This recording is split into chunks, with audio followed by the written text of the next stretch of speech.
We tend to think of our home as the ultimate paradise for life. But if you look at the raw numbers, our world is actually kind of mid. Huge portions of the surface are completely hostile to complex organisms. We share space with freezing sheets of ice, barren stretches of rock, and abyssal darkness. This timeline visualizes the 10 billion-year lifespan of a yellow dwarf star like our Sun. Notice the mark here.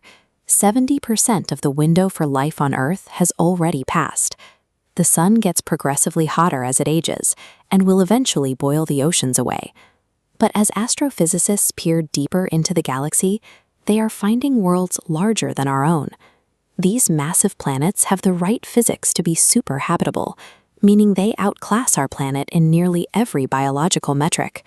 By combining everything we know about exoplanets, we can draft a blueprint for the mathematically ultimate world.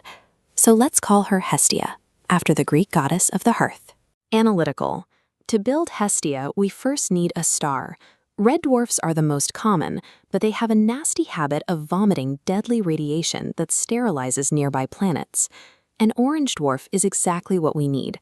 They output highly stable energy and burn steadily for up to 70 billion years, giving biology an enormous runway to emerge and evolve. This comparison shows Earth's dimensions expanding into our new superhabitable world.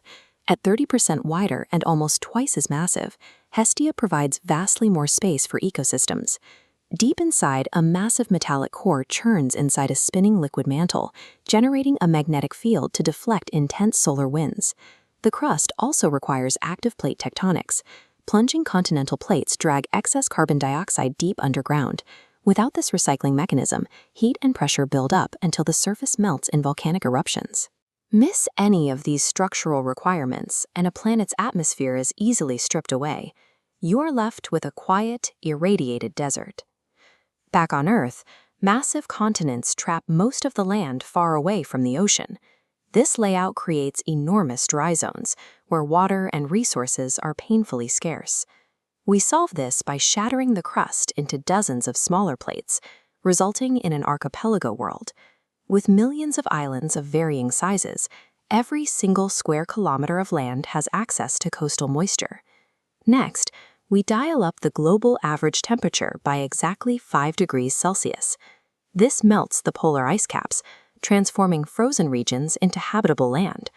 On our own planet, tropical rainforests hold more biomass than any other land environment.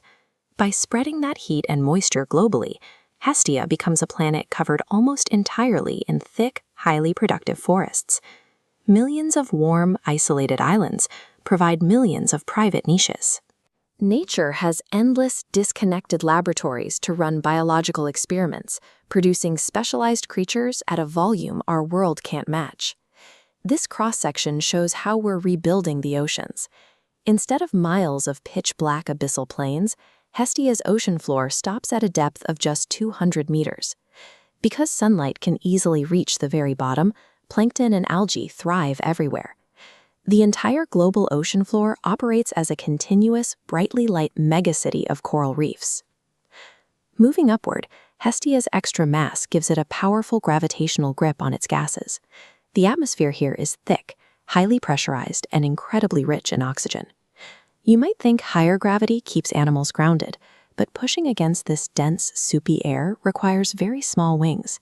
The biological energy cost to achieve lift is remarkably low. Over billions of years, thousands of evolutionary branches discover flight. The sky stops being empty space and turns into a highly populated three-dimensional highway where enormous creatures navigate the clouds. Earth hosts around 9 million complex species. With 45 times the coastline and millions of isolated island habitats, Hestia offers the physical space for biodiversity to scale far beyond anything we see on our own planet. With that much biological opportunity, intelligence is highly probable. The conditions are so favorable that multiple separate alien civilizations could emerge and exist in parallel. If those beings pointed their telescopes at us, what would they see?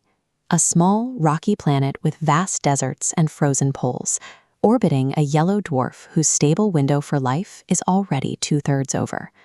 We haven't spotted Hestia yet, But among the quadrillions of planets in the universe, the probability suggests a world like this exists, a place where the history of life is just getting started.